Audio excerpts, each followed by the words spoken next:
s'adresse à des candidats arbitres. Puisque vous avez des candidats arbitres, qui est la meilleure configuration de la salle?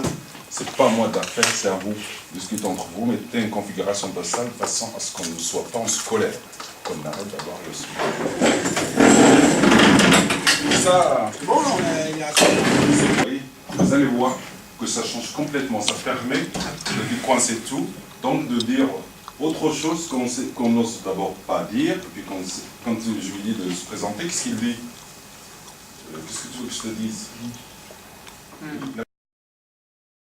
Vous penchez sur quoi là ce matin? La loi numéro 3. Ouais. Le nombre de joueurs. Ah, c'est bien, Régis.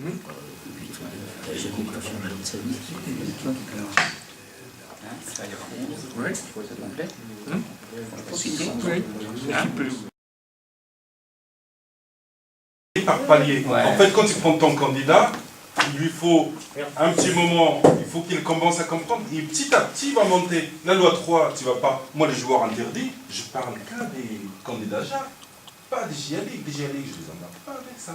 Je leur dis, moi, c'est comme ça, je rentre pas dans la 306. En revanche, un candidat JAF, je lui dis, moi, la 306, dès que je te dis la 306, tu dois me dire joueur interdit, tu dois me dire qu'elle a été changée en juillet 2010, et tu dois me dire le paragraphe qui a changé.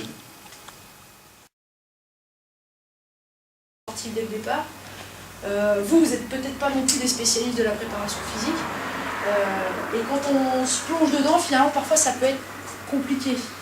Donc j'en ai discuté pas mal avec Gilles Boire, le CTR coordinateur, et on vous propose quelque chose de simplifié. Quelque chose que vous allez pouvoir retranscrire très facilement dans les arbitres. C'est bien 4-5 allers-retours, de la longueur. C'est à ce moment-là qu'entre arbitres, peut-être que l'arbitre donne ses consignes aux bénévoles, même si en district, je sais que les bénévoles ils ne s'échauffent pas, parce que pas la peine, hein, parce que j'ai une carte de bénévole, j'ai pas besoin de m'échauffer. D'accord? Parce que c'est pareil, les adducteurs doivent être bien échauffés, parce que quand je vais venir là et tac, je vais partir de ce côté-là, et bien là, c'est l'adducteur qui rentre en jeu. Ok? Est-ce que vous avez des questions là-dessus au niveau des éducatifs? C'est clair? Aujourd'hui, tu es intervenu sur le stage de formateur d'arbitre. Tu peux me dire un peu de quoi tu as parlé? Alors le but du jeu, c'était de présenter une préparation physique et notamment une semaine type pour un arbitre de niveau district. Donc on a parlé de choses qui, à mon avis, sont primordiales en termes de physique. Donc tout ce qui est l'échauffement, on a présenté un échauffement type pour les arbitres avec différentes étapes. Et ensuite on a présenté deux types de séances, une séance spécifique de travail de vitesse et d'appui avec des gestes réellement adaptés au niveau des arbitres et une séance de travail physique. Puis ce qui est bien, c'est surtout que tu as un œil autre que d'arbitrage, donc ils ont dû apprécier. Je ne sais pas s'ils ont apprécié, il faudra leur demander, mais effectivement j'ai un œil différent de ce que peuvent avoir les arbitres. Donc ça... Avant, on le faisait, parce que ça c'est nouveau quoi. Avant, on faisait ce qu'on appelle le rappel à l'ordre non visible. Ouais, le phase 1, on le faisait, mais c'était pas perceptible. On passait à côté du joueur, le contrôleur il le voyait pas. On lui causait au mec, ce que vous m'avez fait là, vous y reviendrez pas. Hein. C'est un peu mais alors que là tu peux lui dire, bon ok, c'est le phase 1, au moins ça se voit. Voilà. Ça se voit, c'est visible. Alors que l'autre fois tu n'osais pas parce qu'après tu étais coincé, tu avais fait un rappel à l'ordre, tu ne pouvais pas y en faire un deuxième. Ok. Et votre photo arrive sur la télé. Faut le temps qu'elle apparaisse. Voilà. Donc on a Vanessa, juge de tout à l'heure. Ok? De toute façon, il va falloir la couper parce qu'à la fin j'ai bugué elle aussi. Donc on va devoir la bugger. On va devoir la couper. Donc voilà. Vous pouvez la lire. Non, mais il y a le défibrillateur là. Ouais. Et Jean-Louis, les actifs. Non, mais moi, on voit de la mauvaise volonté. On va faire 4-5 allers-retours tranquilles, les gars, comme ça. Ce qui est préconisé, hein. Bon, ça sert à rien. Tranquillement.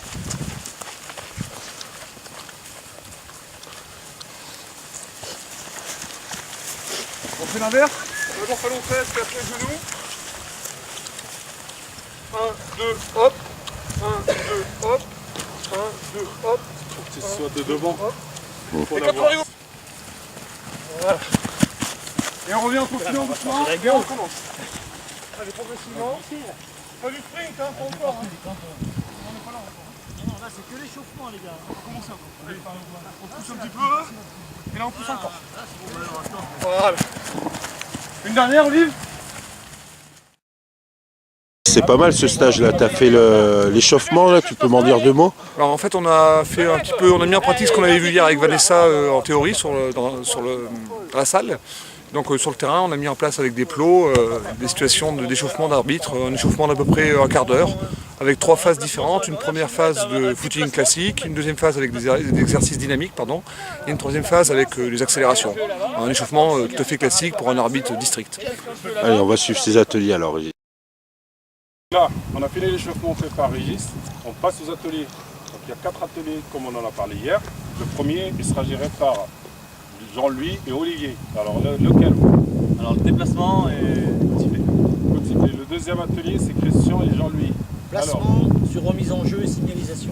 Le troisième Assistant, gestuel, déplacement, signalisation. et le quatrième, Régis et... Nous, ça sera les coups de pied de réparation et la gestion des conflits. Ok, vous êtes prêts? Le premier qui commence, voilà les candidats, et c'est vous qui gérez la...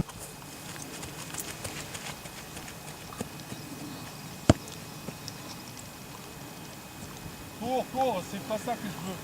Tu vois, voilà. De là, à partir de là, il faut de sprint. À partir de... Une fois que tu as contourné, il n'y a pas sprinter. En fait, à partir du moment où tu contournes, tu y vas. Provoque.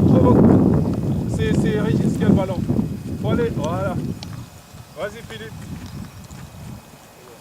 Oh non, non, tu gênes. Ah, Ouais, t'es dans le jeu. Oh là, t'es dans le jeu. Je dois aller dans le champ. D'accord, on refait.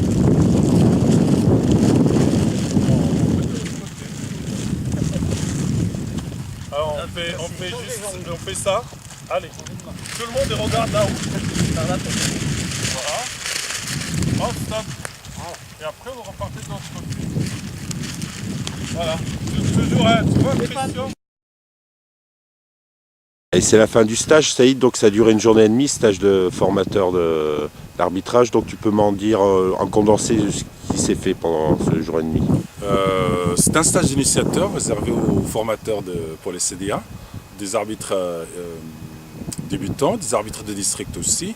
Alors en condensé, c'est simple, un petit peu de théorie, un petit peu de pratique. Alors hier c'était beaucoup plus de théorie avec technique d'arbitrage, utilisation des nouvelles technologies et apprentissage d'une séance d'entraînement. Et ce matin, on était sur le terrain, mise en pratique de séances d'échauffement, mise en pratique de quelques ateliers qui parlent des déplacements, remise en jeu, ainsi que de travail d'arbitre assistant avec maniement de drapeau.